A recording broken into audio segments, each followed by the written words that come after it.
Sveiki visi žiūrintys Atliekų kultūrą, projektą vienijantį bendraminčius. Jei domintės naujienomis atliekų tvarkymo srityje, negalite abejingai praeiti pro išmestą šiukšlę, nebereikalingą daiktą vertinate ne kaip atlieką, o kaip objektą, kuris vertas antro šanso, vadinasi mums pakeliui.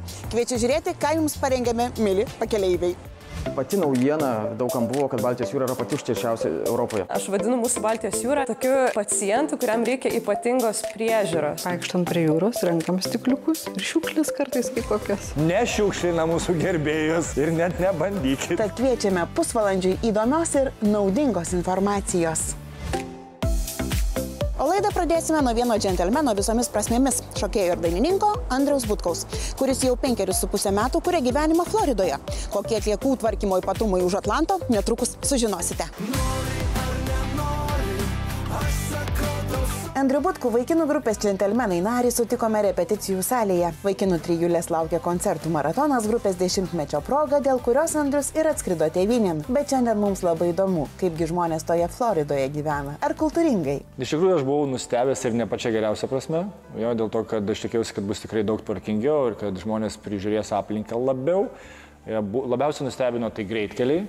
Greitkeliai iš tikrųjų nusėti šiukšlėmis ir, sakau, važiuodamas gali pamatyti besivoliojančias kopečias ar padangas ir panašiai. Galbūt ta prasme vėlgi, kada yra didžiulis eismas ar net važiuoja trakas, ten susprogo padanga, ta pusė padangos nulėkė ir jinai voliojasi gana ilgą laiko tarpą, aišku.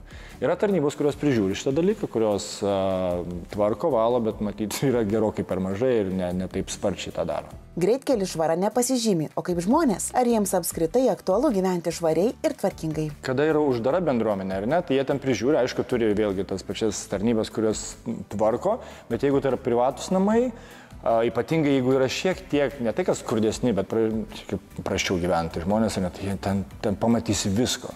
Pamatysi mašiną, gali plauti jie vidurį kiemo ir tu matai, tie tepalai bėga tiesiai į gruntą, ar ne, ir aš galvoju, kaip taip gali daryti. Nu, taigi Lietuvoje, pavyzdžiui, tai uždrausta, aš kaip suprantu, negali to daryti.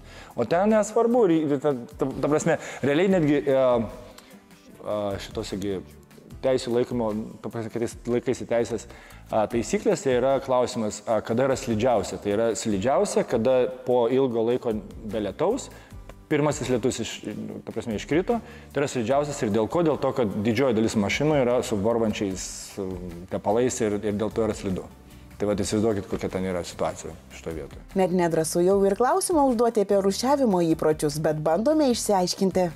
Man per tiek metų neteko susidurti su nei vienu žmogumi, kuris rūšiuotų. Jo, plastikas, popieriai visi eina į vieną maišą ir paskui viską išveža. Beje, net ir to vieno maišo niekur nereikia nei nešti, nei vežti. Kaip viskas vyksta? Nuvežti nereikia, tai yra kaip vadinamas trash valai, kada tu palieki tiesiog prie savo durų apartamento ir vakare viską surenka.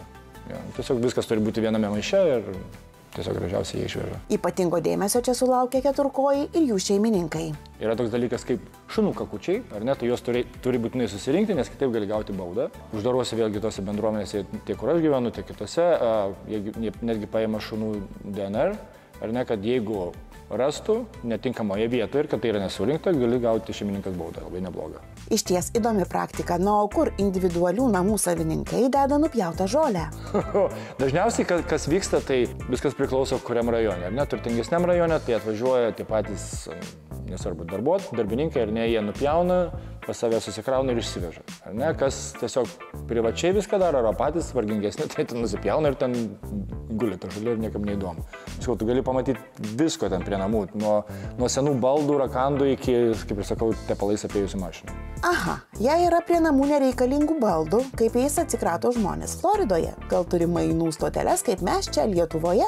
Amerikoje yra tas, bet ką Amerikoje daro dažniausiai, tai žmonės tiesiog prie savo kiemo, kaip žinia, ten didžioji dalis kiemų neturi nei tvorų, nieko, tiesiog yra pievelė ir tos pievelės pradžioje prie pat šaligatvio išneša, pavyzdžiui, staliukas, jeigu nereikalingas, ten televizorius ar kažkas ir jeigu tu matai tokį daiktą padėtą ir nieko neprižiūrima be jokio raštelio, tai tiesiog tu gali ateiti pasimti, jeigu tau reikia. Jeigu jisai tinkamas, jeigu tau reikalingas. Jo. Andrius gimtinėje gana retas svečias, o sugrįžus į namus į akis krenta akivaizdus skirtumai. Kas mane nustebino iš tikrųjų ne apie Ameriką, grįžus į Lietuvą, tai teko važiuoti ne kartą iš Vilniaus į Klaipėdą, aš tiesiog mėgavausi visų kelių, kad ne vienos šiukšlytės, prasme, aš tai, wow, galvoju, va čia tai žmonės gražiai tvarkosi. Iš tikrųjų, labai nustebina Lietuva. Po tiek metų grįžus, iš tikrųjų, labai tvarkosi ir va, tas matosi ir rūšiavimas, ir kad nesimėto niekas, nei buteliai, nei plasmasiniai, nei stikliniai, nei, fainai. Ir netgi atvažiavus kažkur į gamtą, ar ne, aš suprantu, kad yra pasitaiko visko, bet didžioji dalis yra susitvarkiusi ir mane labai nustebino mažieji miesteliai iš tikrųjų. Ypatingai, mes čia turėsim koncertinį turą ir jau teko pavažinėti po Lietuvą dabar neseniai. Fantastiškai susitvarkė, iš tikrųjų, gražu. Išeini į miesto aikštę, į miesto gatveles visas, puikiai. Džiaugiuosi dėl to. Kad jau užsiminėma apie koncertinį turą, iškilo toks klausimas. Ar džentelmenų gerbėjos elgėsi kaip tikros damos ir nešiukšlina? Nešiukšlina mūsų gerbėjos ir net nebandykit. Ne. Aišku, visko pasitaiko, bet sakykim, kad ne. Ačiū Andriui už smagų pokalbį. O jums noriu priminti, kad kalbėjome apie Floridą. Visko gali būti, kad kažkurioje kitoje Amerikos valstijoje yra visai kitaip ir ten gyvenantis lietuviai turi kitų, gal kiek geresnių patirčių. Aš netrukus pradėsiu kitą temą, bet pirmiausia norėjau pasidžiaugti, kad mūsų laida tarsi gyvas organizmas. Stebime aplinką, girdime, ką sakote, įsiklausome jūsų lūkesčius, atsižvelgiame į nuomonės ir visą tai sudėjus draugėn keičiamės bei tobulėjame. Taip šį pavasario sezoną parengėme net keletą naujų rubrikų, viena iš jų tai įdomu. O dabar dėmesio į ekranus turime vieną gana smagią užduotį. Sveiki.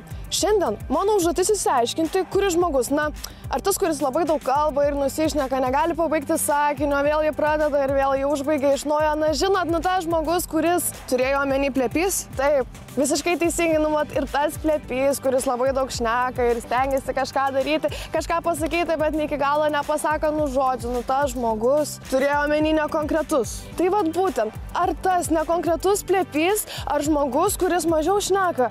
Kuris teršia aplinką labiau? Taip, kuris? Čia reikėtų atkreipti dėmesį į elementarų dalyką. Kuo daugiau kalbame, tuo daugiau išnaudojame deguonies. Kokias pasiekmes mūsų organizmui gali sukelti jo trūkumas? Gal labiau pradėčiau nuo simptomų, kurios sukelia tas lėtinis deguonies trūkumas, ar ne? Tai galėtų būti įvairūs neurologiniai simptomai, sumišimas, nerimas, neramumas, taip pat pagreitėjusi širdies veikla, padažnėjęs kvėpavimo darbas bei, aišku, dusulys. Lėtinis deguonies trūkumas labiausiai kenkia širdžiai ir smegenims. Vilniaus universiteto mokslininkai pastebėjo, kad deguonies trūkumas galėtų būti vienas iš rizikos veiksnių susirgti Alzheimerio ir Parkinsono liga. Oho, sąrašėlis įspūdingas. Pasak oratorystės meno profesionalų, yra tam tikrų situacijų, kur daugiau kalbėti tiesiog būtina. Ir tokių situacijų, kuriuose turime informaciją pateikti trumpai ir aiškiai. Labai priklauso nuo situacijos, nes jeigu kalba žmogus daug, tai labai priklauso, kur jis yra. Nes kalbant su psichologu, tikriausiai būtų sunku psichologui dirbti su tokiu žmogum, kuris kalba labai mažai. O kalbant su IT žmogum, būtų labai sunku dirbti IT žmogui, kuris išgirsta labai daug informacijos ir nėra koncentruota, nes jam reikia labai tikslių ir konkrečių sprendimų. Tad kaip išmokti aiškiai išdėstyti mintis ir kalbėti konkrečiau? Yra vienas labai geras pratimas, ką ir pats bandžiau daryti.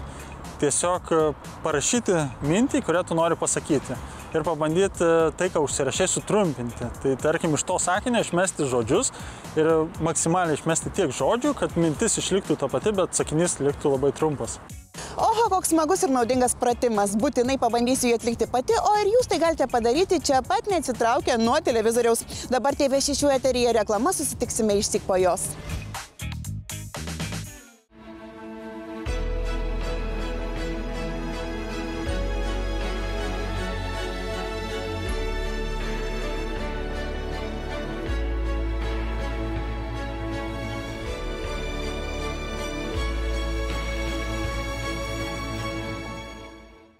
Tęsime laidą Atliekų kultūra. Šiandien ypatingą dėmesį norime skirti Baltijos jūrai. Kodėl? Netrukus sužinosite. Šį pirmadienį kovo 11-ąją Smiltynėje rinkosi tikri Baltijos jūros mylėtojai iš visos Lietuvos, o susirinkę iškeliavo net į 9 mėnesius truksiančią kelionę palei Baltijos jūrą, aplankant 8 šalis, kurias skalauja Baltijos jūros bangos. Tokia net 6000 km besitęsiančia kelionė bus siekiama atkreipti visuomenės dėmesį į Baltijos jūros užterštumą. Ta mintis atsirado man 2020 metais, kaip aplink Lietuvą pėsčiomis ėjom. Ir daug kas klausė, kas po to, aplink Lietuvą apeisit, ką po to. Tai mes su komanda prisiminėm, kad turim prastą būklės Baltijos jūros ir kaip tą žinutę perduoti žmonėm, tai tiesiog sakom, einam, tada žmonės žiūrėsi, tada galėsim kalbėti. O rūpintis, kodėl turim, tai mes jos dabar, kaip sako, neišvalysim, mes nevalymo akciją darom, bet mes einam tiesiog paskleisti žinią, tai yra pasakyti apie problemą, apie pasiekmes ir kaip mes galim prisidėti prie jos išsaugojimo. Pirmiausia, turbūt visuomenė Baltijos jūros problemos dar taip neįsisamino, kaip patikė mokslininkai, kaip patikė faktai. Pati naujiena daugam buvo, kad Baltijos jūra yra pati užterščiausia Europoje. Aplinkos ministerija labai gerai mato tendencijas, kas vyksta ir mes darome veiksmus, kurie yra ir bendrai Europoje, ir Lietuvoje, kad ta tarša mažėtų. Žinoma, tarša neprasidėjo per metus, ne per 2. Tarša neprasideda vien nuo Lietuvos. Tačiau bendras Europos valstybių supratimas ir bendras aplink Baltijos valstybių supratimas yra labai svarbu. Ar išties ta tarša Baltijos jūroje tokia didelė? Baltijos jūra visų pirma turi tokią nedėkingą padėtį, kad jos susisiekimas su Atlanto vandenynu yra labai menkas. Reiškia, vanduo joje atsinaujina labai lėtai. Tad visa ta tarša, kuri ją pasiekė, jinai galbūt nebūtų tokia didelė kaip kažkur kitur, bet ji užsilieka Baltijos jūroje labai ilgam ir nuodijo tas visas mūsų ekosistemas, nuo kurių mes patys priklausome. Tad galima taip teikti, aš vadinu mūsų Baltijos jūrą tokiu pacientu, kuriam reikia ypatingos priežiūros. Tad kokie tie pagrindiniai negalavimai, kuriais serga Baltijos jūra? Uždumblėjimas ir tose vietose trūksta deguonies, tai tenais nieks neauga ir negyvena. Tai ir tie plotai plečiasi, o šiuo metu jie yra sulig Lietuvos plotų, tai yra labai tikrai dideli. Kitas dalykas - mikroplastiko tarša, įvairiom cheminėm medžiagom, sunkieji metalai, maisto likučiai, tai tiesiog maistinės tos medžiagos. O taršos šaltiniai tai yra įvairūs. Suprasti labai svarbu, kad Baltijos jūros švara prasideda nuo namūkių, nuo sodo, nuo daržo, nuo tavo įmonės. Tai tokių žinučių labai reikia, tokių iniciatyvų reikia ir labai sveikintina. Žmonės dažnai sako, tai ten jūra turbūt teršiasi pačio jūroje, iš laivų, ten paplūdimiuose gal, bet iš tikrųjų kiekvienas, kas mes gyvenam mieste, kuris yra prie upės, kurie įteka į Baltijos jūrą, tai mes esam potencialūs teršėjai. Taip, žemės ūkis, pramonė, viskas susideda, bet ekspedicijos esmė yra nerodyti pirštais vieni kitus, sakyti, kad čia tu kaltas ir kažkaip kaltinti ir arba reikalauti. Mes labai paprastai aiškiai einam su žinute ir kviečiam visus bendrystėj susijungti, tai ir mokslininkus, ir politikus, ir vartotojus, verslą, visi, kas gali prisidėti prie Baltijos jūros išsaugojimo. Į šią ekspediciją leidosi 13 savanorių per dieną nukeliausiančių vidutiniškai apie 30 km. Įdomu, kokį svarbiausią daiktą į žygį pasiėmė vienas keliautojų. Svarbiausia, batai svarbiausia, kaip bebūtų, iš tikrųjų. Daug daiktų svarbių yra, sakykime, vieni kitus papildo, bet sakykime, tai pagrindinis inventorius, be ko tiesiog žygiuoti negalima, tai yra svarbiausia. O vilties, kad pagaliau žmonės atkreips dėmesį į Baltijos jūros problemas, išties yra. Panašu, kad jau atkreipiam, kiek daug žmonių šiandien mus palaiko, tai iš tikrųjų nešimta žinia. Mūsų tikslas, kad visi 85 milijonai gyventojų, kurie įtakoja Baltijos jūros gerovę, išgirstų šitą mūsų nešamą žinią, tai mes šito ir sieksime. Daug kas sako, tai čia reiškia, vaikas gimsta per tą laiką, tai mes irgi galvom, kad kažkas gims, o ne kažkas, o greičiausiai bendrystė, šviesa, daugiau taikos ir meilės Baltijos jūrai. Vieni gelbėja Baltijos jūrą keliaudami, kitigi pajūryje rinkdami jūros išmestus stikliukus ir kurdami iš jų unikalias dekoracijas. Dėmesio į ekranus. Ponia Rasa gyvena Varėnoje, bet jau kuris laikas jos kasdienį gyvenimą papildė kelionės prie Baltijos jūros. Ar sninga, ar lyja, ar šviečia saulė. Kas 2 savaitės Rasa išsiruošia į Lietuvos pajūrį. Jūrai tai daug reiškia.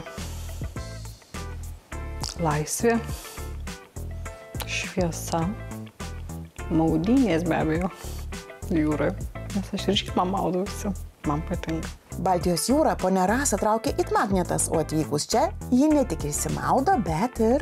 Vaikštam prie jūros, renkam stikliukus ir šiukšlės kartais kaip kokias. Auksarankė Rasa sako, kad stikliukai išmesti ant jūros kranto prieš daugiau nei 3 metus ją suviliojo netikėtai. Žinokit, labai spontaniškai, aš sakau, aš vis rinkdavau kažkada gintarus, tai vyras iš manęs juokdavosi, jeigu mes einam kartu pajūriu, sako, nesikuisk čia man ir nesikapstyk. Jeigu einam, tai einam. Ir neleido kuistis gintarų, tai aš pamačiau spalvotus stikliukus ir pradėjau rinkti. Ir tai pakėliau prieš saulę, pažiūrėjau ir galvoju labai gražu ir spindi, galvoju būtų galima ant kažko tiesiog suklijuoti, kad spindėtų, kad būtų šešėlis toksai gražus spalvotas. Tai ir kilo mintis. Tas kažkas, kad spindėtų, tai žibintai, vazos ir net šviestuvas, kurį ponia Rasa atnaujino, dekoruodama stikliukais. Moteris ko gero galėtų sukurti daugiau tokių grožių, bet viskas priklauso nuo jūros dosnumo, o ji ne visada geranoriškai nusiteikusi. Šiaip, jeigu nori kažkokį daiktą padaryti, tai vos ne visą vasarą reikėtų rinkti tos stikliukus. Būna, kad pareini su kokiais 6 stikliukais, o būna, kad pareini su pilnom kišenėm, būna, kad su mažu krepšeliu pareini visai, o būna, kad sakau, 2, 3, 4 ir nedaugiau. Stikliukų nėra! Tačiau ponia Rasa jau žino, kada išėjus prie jūros stikliukų tikrai suras. Po audros. Po audros tada būna daugiausia. Ir daugiausiai rinkėjų tada būna su krepšeliais vaikščiojančių. Ko gero, į tokį žygį reikia leistis anksti iš ryto? Taip, nes konkurencija labai didelė, kaip su gintarais. Na jau kokią 7 jau tikrai tu turėtum išėti. Saulė pakilus, aišku, vasarą, kad šviestų, nes jeigu tamsu, tai tu nematysi tiesiog. Visokiausių būna ir įlindus, ir vandenį būna, kad batus užlampi tenais, belipdamas jų ieškot, arba pamatęs, kur gražesnį, įdomesnį, tai visko būna. Taip mūsų pašnekovė nukeliauja apie 3-4 km pajūrių, idant sulauktų džiuginančio akį laimikio. Dažniausiai tai būna žali. Tada vienas kitas būna melsvas ir mažiausiai tai yra rudų. Iš tikrųjų, tai stiklas, tai buteliai kažkokie sudaužyti, tai nuo kažkokių tai gėrimų daugiausiai. Jei iki šiol galvojate, kad po audrų jūra į krantą išmeta tik gintarus, klydote. Ji padovanoja ir nugludintų stikliukų, kurie atkeliauja. Rimtai, iš kur jie atkeliauja? Žinokit, aš nelabai įsivaizduoju, bet aš nemanau, kad iš Lietuvos. Tiesiog man atrodo, kad mes nemėtom į jūrą. Aš jau bent norėčiau to tikėti. Rasa sako, kad kiekvienas galėtų užsiimti būtent tokią veiklą. Svarbu rasti stikliukų, o vėliau juos gražiai sudėlioti, nelyginant kokią mozaiką ir suklijuoti stiklus skirtais klijais. Tai pasiimu daiktą, ką nori matyti, ką nori pasidaryti. Gali būti toks mažas bardakėlis, galima piešinį daryti, galima vaizdą. Šiuo atveju tai čia bus toks, bardakėlis. Ir tiesiog paimi ir klijuoja. Pasiderini biškį, kur labiau tinka kokis. Ir tada dedam ir klijuojam. Va. Ir jisai sustings. Tada kita.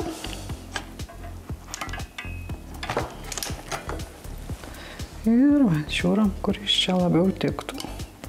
Ir dedam. Kur pusė gaubtesnė, kad būtų kuo geriau, kad prisispaustų tas stikliukas.